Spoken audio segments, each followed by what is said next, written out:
If you want to win on the waiver wire this week in your fantasy football league, you have to get ahead of guys who are going to have actual value the rest of the season, which means you want to avoid the guys who just pop up for 1 week and aren't going to be valuable in 1 to 2 weeks and definitely in your playoff stretch. So for this week, we want to focus on the guys who can actually improve your fantasy teams. And we'll start with Kamani Vidal, the second-year player, former 6th-round pick on the Los Angeles Chargers, because I think the Chargers found their guy. There was a lot of questions coming out after Omarion Hampton went on IR. He's going to miss at least 4, and now it seems like probably 6 to 8 plus weeks. Who is going to be the new running back in this backfield? We got the report recently, just a couple of days ago, that he's not expected to be out for the season, which is never a good report, right? This ankle injury, not expected to be out for the season. It seems like there was some sort of structural damage in terms of like a break in the ankle. He's on track to be sidelined for more than 4 games. I'm expecting, and what kind of reading between the lines is, at least 6 to 8 weeks, and then they're going to reevaluate him after that 4 to 6 week stretch and see what happens here, which means you're going to get a very good piece on the waiver wire if you can hit on the proper Chargers running back. So what does this mean? It means that heading into week 6, the biggest storyline in fantasy football was what is going to happen between Hassan Haskins, who saw more usage in week 6 once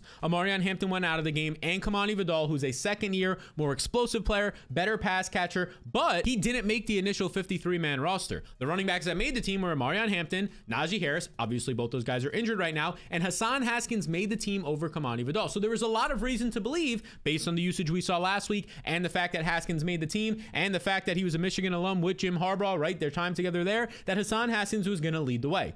And that's exactly what happened. Hassan Haskins led the way early on in this game. Across the first 15 snaps in this game, it was Hassan Haskins being the primary runner until Kamani Vidal broke off a 30-yard run, and after that, it was Kamani Vidal's season. I mean, in a major way. He finished the game with 18 carries compared to just 6 for Haskins, and a massive 124 yards compared to just 14 for Haskins. Vidal was averaging 7 yards per carry, just 2.3 yards per carry for Haskins. The problem with Hassan Haskins, outside of the fact that he's not much of a pass catcher, he doesn't have a lot of burst. He's mostly a plotter, a big red zone back. He doesn't have these explosive plays like we saw from Kamani Vidal when he broke off multiple big plays, including the 38-yard run that basically broke open his day. If you look at it, to end the day, despite not seeing the majority of the snaps in the first quarter of this game, Vidal finished the game final 2 to 3 quarters commanding the backfield. 67% of the total snaps, led the backfield with 72% of the rush attempts, an elite number for a running back these days. Anything over 70% is usually top 10 on the week in the backfields, and easily, as expected, led the backfield in routes run with 54%. So what does this mean? It means that moving forward, Kamani Vidal, we got our answer. I mean, maybe something happens like matchup-wise where Hassan Haskins sees more usage, but it seems like Kamani Vidal, both as a receiver in this game and a rusher, was the primary option and is going to be moving forward for at least probably the next 5 to 6 weeks, if not longer, which is why he is a priority, one of the biggest priorities on the waiver wire all season. And this isn't just some guy who popped up out of nowhere. Like, he had the production at Troy. Sure, it was a smaller school. His final year in 2023, 300 carries, was a workhorse running back, over 1,600 yards, and despite having a ton of carries, usually you see these guys get a lot of carries, 250 to 300 to 350 in college, and their efficiency falls off. They only average 4 to 5 yards per carry. He was averaging 6 yards per carry on 300 touches. Oh, he also is averaging over 25 receptions per season. If you look at this right here, multiple 25 reception seasons. This was a player who had almost 1,900 total yards in his final year of college at Troy. He kind of just sputtered out last year. J.K. Dobbins took over. Gus Edwards, the veteran, they liked more ahead of him. Hassan Haskins early on in the season had a nice receiving touchdown, but other than that, he was really quiet. I think I said Hassan Haskins had the receiving touchdown. Kamani Vidal last year as a rookie, but he was a 6th-round rookie stuck behind a couple of veterans. But this year, since other veterans, Najee Harris got injured on this team, the rookie Omarion Hampton got injured, he's getting an opportunity, and he just made the most of it. So Kamani Vidal is somebody that if you want to, if you have like $50 left in your fab, go put all 50 of it on Kamani Vidal, because you're going to get a guy who will be an RB2 on a weekly basis during the bye weeks, and at worst a flex option for probably the next 1.5 to 2+ months of the season until Omarion Hampton is back. And once Omarion Hampton comes back, maybe it's in 5 weeks, maybe it's in 6 weeks. We don't even know if he's going to be 100% himself, being out that long, and you have some atrophy building up, you have to do physical therapy, all that stuff. So Kamani Vidal probably going to be a starter for 6 more weeks in fantasy. Now the next situation we have to talk about also might give us a starter, a flex option or show in fantasy. So just when you think you have a backfield figured out, Michael Carter last week seeing 15+ opportunities, finding the end zone. He wasn't efficient, but he didn't fumble the ball at the goal line like Amari DiMercado did. So it looked like Michael Carter moving forward was going to be the clear-cut running back in this backfield, but that wasn't the case. We got just everything, like a monkey wrench was thrown into things right before the game started on Sunday, which is the worst case scenario. Confusion sucks. We got a report from Adam Schefter himself that Bam Knight was going to start ahead of Michael Carter. You could see how important this was because 1.4 million people, this tweet went viral just tweeting about that. Adam Schefter said this, and I started to get a ton of questions in the Discord, in the Patreon. Blueprint Plus members are asking me like, what do I do now with Michael Carter? And I honestly said, look, if Adam Schefter's saying that Bam Knight's going to start, it's going to be a pretty messy situation, and we don't even know what Amari DiMercato is going to do. Seems like it's going to be a messy three-headed backfield without Kyler Murray, so my opinion was just avoid this situation if you can, assuming you have anybody of value on your bench. I'd probably start them over Michael Carter. And I hope people did that because for the most part, Michael Carter busted, right? He had 9 carries for 34 yards. Bam Knight, he didn't start the game, but he did lead, so he didn't start like Schefter said, but he did lead the backfield with 11 carries for 34 yards. Amari DiMercato only had 1 carry in this game. He ended up getting injured and not returning. Now, you will see that Michael Carter added 2 catches for 30 yards, so maybe he bailed you out with like 8.5 fantasy points in PPR formats if you ended up starting him or not seeing that report. Bam Knight added an explosive play of his own in the receiving game with a 20-yard reception as well. Overall in this game, Zonovan Knight, Bam Knight, right? 49% of the snaps led the team, 48% of the rush attempts, 28% of the routes run. It was still Michael Carter as the primary receiving back, which is what you would expect. That's what he was in college.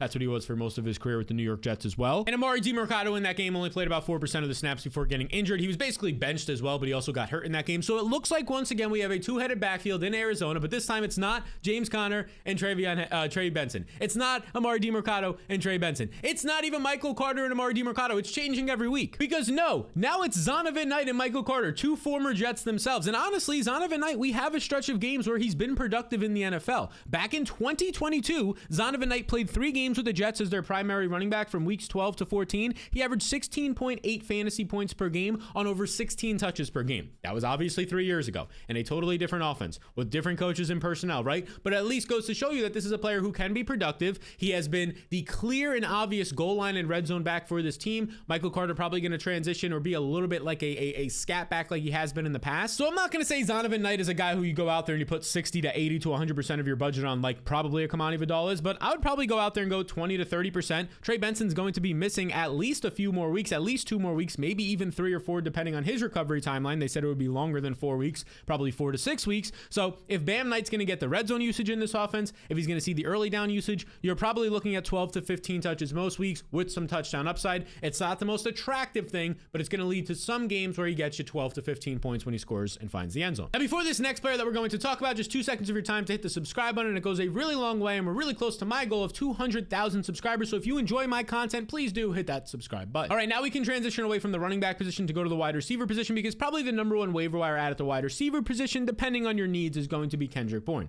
This is a guy who has 140 receiving yards in back-to-back games. During the last 2 weeks, he leads the NFL in receiving yards. Yes, Kendrick Bourne, who wasn't even on this team like a month ago. Now, you already know why he's getting usage. You saw it on Thursday night 2 weeks ago against the Rams when there was just nobody available for this team, and similar things happened in week 6. Not many people were available for the 49ers, which led to games of 10 catches for 142 yards for Kendrick Bourne. Despite dropping his first target in this game, he still went off, and then he doubles that up by having another 5 catch, another 142 yard game this past week, leading the team with 10 targets as well. During that stretch, he's seeing 19 yards per catch for a guy who in the past in this 49ers offense, and even with the Patriots, has mostly been like a slot guy, maybe works to the intermediate parts of the field. Now he's working everywhere in this Kyle Shanahan offense, and he's getting schemed open as the number 1 option for Mac Jones. If we look at this offense right now, Ricky Pearsall, we'll see what his status is for week 7. Right now it's TBD. Juwan Jennings is playing with 5 broken ribs. Those aren't going to heal in the next 6 days before their next game. He only had 1 catch and it didn't come until the 4th quarter. He's clearly not 100%. DeMarcus Robinson is behind Kendrick Bourne in the pecking order right now.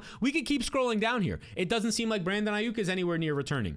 Right now, George Kittle is still a somewhat long shot to be turning in week 7. There's a chance they hold him out until after the week 8 bye. So there's another situation, depending on what happens with Ricky Pearsall this week, where once again it's Mac Jones, who loves to hyper target one wide receiver. You saw him do it with Brian Thomas last year. There's a situation where Kendrick Bourne once again this week will be the number 1 receiver. And oh yeah, when he was hyper targeting Brian Thomas last year, it was the best stretch of Brian Thomas's career with Mac Jones. Here's what he did. He averaged 99 yards per game and 23 fantasy points per game on 12 targets per game, and basically Bourne is getting the same formula right now. Double double-digit targets per game from Mac Jones, and a lot of fantasy points and yardage. Now, Kendrick Bourne is a clear add at the wide receiver position, but if you want to see my number one waiver wire target at every single, not just wide receiver, every single position this week, the number one ad that you have to prioritize, you can check it out totally free with the link in the description below, or by going to waiverwins.com, all one word, waiverwins.com. That takes you to this page. You just enter your email in this box where it says enter your email right there, and then I'll send you the number one waiver target for every single position. Be sure to check your spam and promotional folders, especially if you have a Gmail, the promotional folders, after a few minutes if you don't get it, but that will help you not only for this week, but every single week as well. You'll start to receive that. Next up, let's go to the quarterback position. This is like the third straight week I'm going to talk about Jackson Dart, because once again, despite the bye weeks being here, he's still available in like 80-something% of fantasy leagues.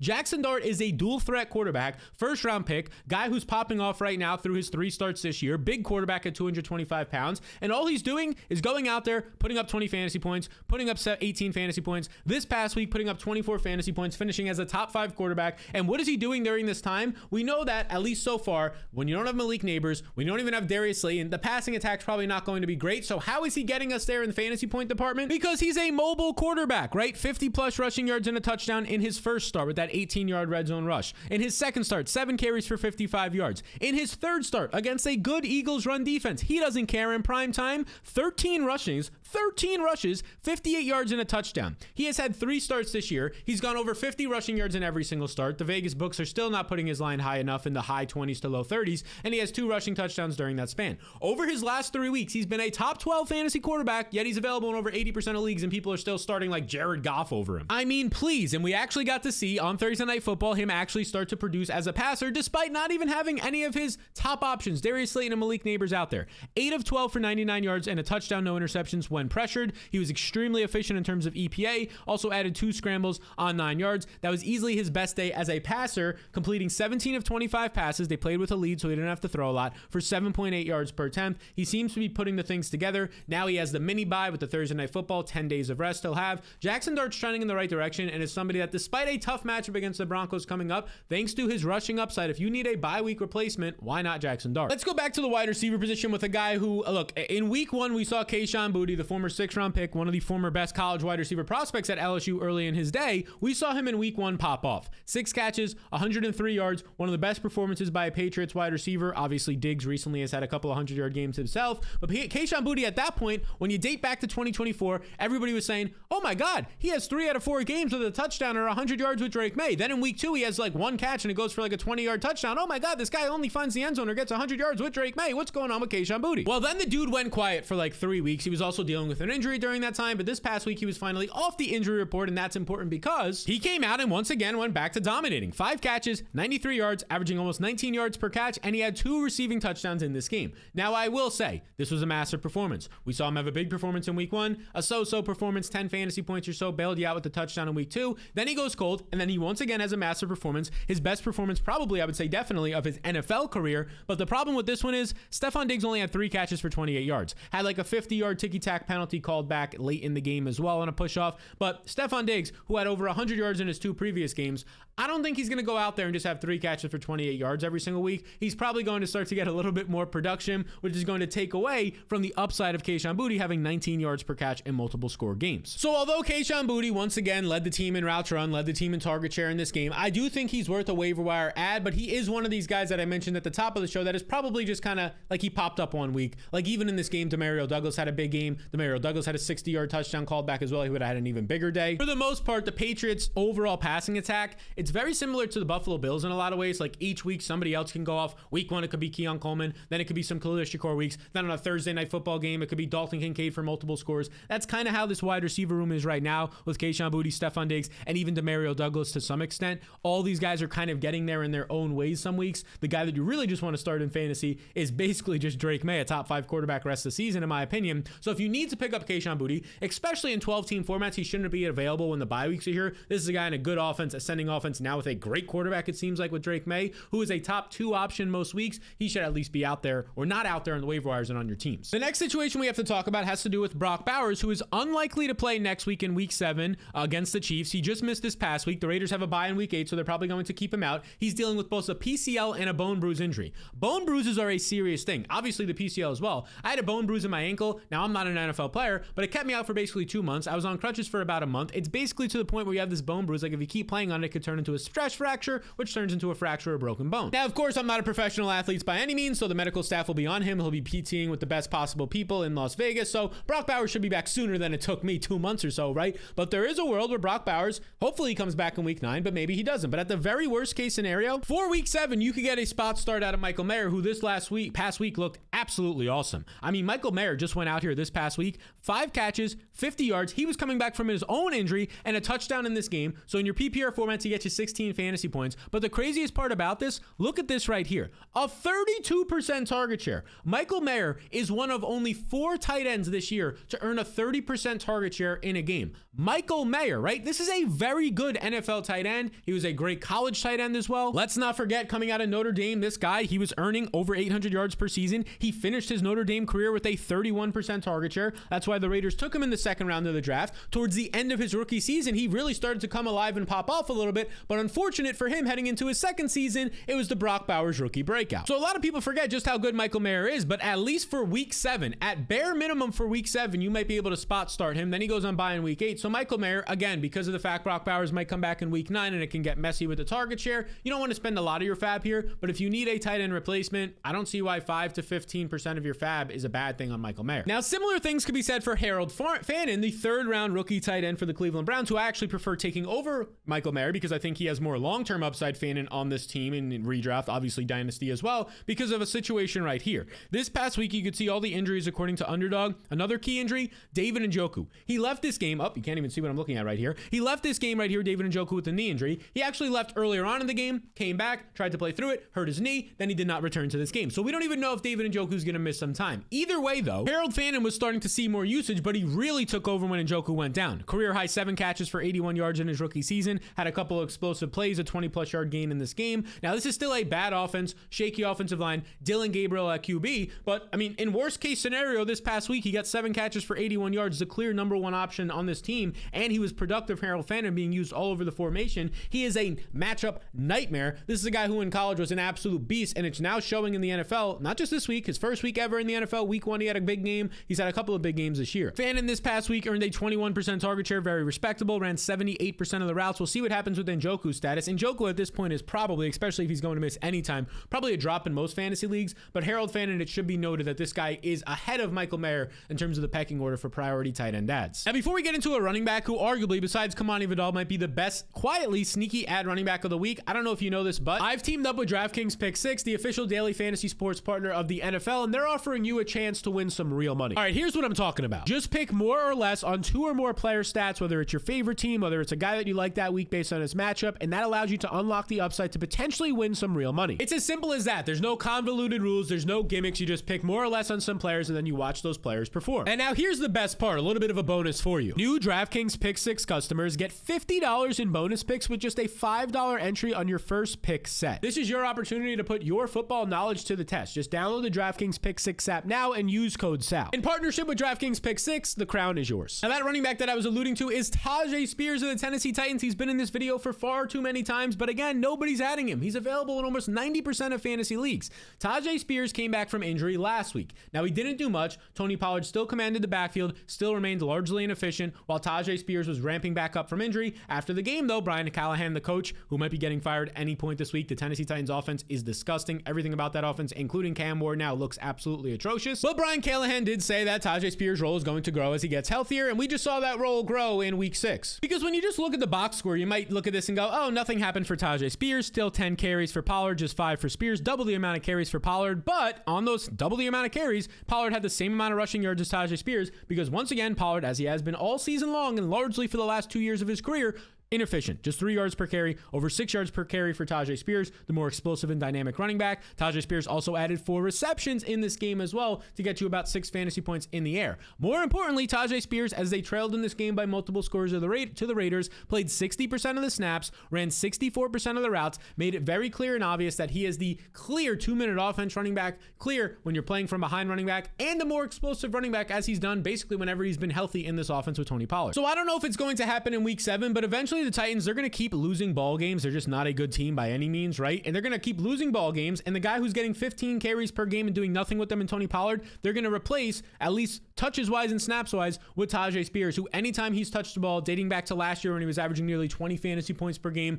in his final 3 games before he had a concussion injury, anytime he touches the ball, he's actually giving this offense a spark. With Calvin Ridley now injured, there's like no sparks in this offense. Alec Imanor is not an exciting player. He can jump ball receiver, but he's not an exciting player. I don't know where you're finding an exciting player in this offense. It's not Van Jefferson or Tyler Lockett. It's not Chigakonku or Gunnar Helm, in my opinion. I mean, Chigakonku's athletic, but he's not all that exciting, and he drops a lot of passes and has a lot of mistakes. Tyjae Spears is the most exciting piece in this offense. He's finally healthy. I think his role only continues to grow. I'll quickly note once again that Kendre Miller is available in over 60% of fantasy leagues right now, and he shouldn't be. This is a guy who over the last 2 weeks alone has seen 40% of the snaps in the Saints offense and has split exactly the backfield with Alvin Kamara, 36% of the carries per game each, averaging 10 carries per game his last 3 weeks. Kendre Miller is somebody who needs to be rostered in all 12 team and a lot of 10 team formats as well. All right, the next situation we have to talk about is a kind of gross one. It's the Arizona Cardinals wide receiver room, because this past week they lost their top 2 receivers. Now we don't know, maybe it'll only be a couple of days, maybe they'll both be back this next week, but Marvin Harrison Jr. was ruled out with a concussion pretty quickly, seemed pretty bad. We'll see if he plays in week 7. Usually players will miss a game or so, especially at the wide receiver position. And then Michael Wilson left the game with what was originally called an arm injury. It was a finger injury, a dislocation. He's going to be questionable heading into week 7 as well. So let's just live in a world where maybe both of these guys don't play. Well, what happened when both of them missed this past week? We got a pretty good sample of more than a half of football. In that scenario, it was pretty clear and obvious that Jacoby Brissett liked throwing the ball to veteran wide receiver Zay Jones, who had 5 catches for 79 yards, led the team in overall targets in this game at the wide receiver position behind Trey McBride, who had his best game of the year, 8 catches, 72 yards, and a touchdown. Michael Wilson got hurt. Elijah Higgins stepped in a little bit as a tight end as well. No other wide receivers were really involved. Zay Jones led the wide receiver room in routes run. Greg Dortch had a couple, 47%, had a red zone opportunity as well, but he didn't really do much in this game. So this is a scenario that I will admit is pretty gross, because Marvin Harrison should probably, assuming it's not a terrible concussion, if he was to miss week 7, be back right after that. And in week 7, Zay Jones, his quarterback, will most likely be still Jacoby Brissett against the Packers defense that, for the most part, like, it hasn't looked all that great, especially coming out of the bye against the Bengals. You think it would look a little bit better, but they still have to face the Packers defense with a backup quarterback. So I don't know if you're going to be starting Zay Jones in his only opportunity this week, but if you're in a bind with the bye weeks, if you're in a 2 or 3 flex start 2 or 3 flexes, Zay Jones is at least on your radar, because there's a world where he could be the number 1 receiver for this team. And let's just say that Marvin Harrison is out, but Michael Wilson plays. Same analysis, but then you want to start Michael Wilson if you need a bye week filler. There's a lot of disgusting wide receiver rooms right now. The next one we have to talk about is the Bucs wide receiver room, because oh my goodness, everybody in this wide receiver room is just hurt and banged up. Let's talk about it. Emeka Egbuka this past week suffered a hamstring injury. I don't know about you, but basically whenever a wide receiver suffers a hamstring injury, especially if they don't return to the game, it's curtains for them playing at least for the next 1 to 3 plus weeks. Now, as of this recording, I don't have the update. I'm recording this on Monday morning. The news isn't out. If Emeka Egbuka is only going, if they're saying it's mild, he'll probably miss 1 to 2 weeks. If they put him on IR, he's obviously missing 4 plus weeks. As of right now, I'm working on the other assumption that he's not going to play in week 7 and probably in week 8 as well. So what this means now is that the Bucs offense, they keep winning games. Baker keeps looking amazing. They don't have Bucky Irving, who's not expected to play in week 7. They don't have Chris Godwin, who's not expected to play in week 7 and far beyond that. Mike Evans, they're hopeful returns in week 7 from a hamstring that's kept him out 3 weeks. And now Emeka Egbuka is probably going to miss some time with a hamstring of his own. So you're losing your number 1 running back and your top 3 wide receivers. You also have Jalen McMillan still on IR with a neck injury, and they don't even know if he's going to play football this year. So what does this mean? It means that other players are going to have to step up. So what happened this past week with all these injuries? Cameron Johnson, he came out of nowhere, had 4 catches, 64 yards, a deep touchdown in this game. Sterling Shepard had a big 36-yard catch, 2 catches for 51 yards. He's dates all the way back to Oklahoma with Baker Mayfield. His quarterback loves throwing to him. The big winner in this game was actually the tight end, Cade Otton, who's also an ad. 5 catches, 51 yards, had a bunch of targets. And Tez Johnson, the 150-pound wide receiver, had a 45-yard touchdown in this game. More importantly, Tez Johnson led the wide receiver room very quietly. You wouldn't think it since he only had 1 catch. With 84% of the routes run, it was Tez Johnson and Sterling Shepard operating as the top 2 wide receivers once Emeka Egbuka went out. So although Cameron Johnson had 4 catches for 64 yards, outside of super deep leagues, I'm not interested in picking him up. My order in terms of preferences would be Cade Otton, Tez Johnson, and Sterling Shepard in that order, because Tez Johnson's only going to see more usage. He's a small receiver, but like you saw last week, he's very fast and can catch some deep balls, maybe even for another touchdown. And let's not forget what Cade Otton did as recent as last year when Mike Evans went out with the hamstring injury, right? And we also had Chris Godwin done for the year, so Cade Otton had to step up and be the number 1 target in that offense. In 2024, from weeks 8 to 10 during that stretch without Mike Evans, Cade Otton was the tight end 2 in fantasy points per game, averaging 20 points per game on 10 targets per game and 7 receptions per contest. And out of the wide receivers, I do like Taj Johnson. Let's not forget with Taj Johnson, although he's a smaller wide receiver and that made him drop in the NFL draft, let's not forget what this guy did. In college, 2023, 1,200-yard season. Last year, in 2 less games, had a 900-yard season.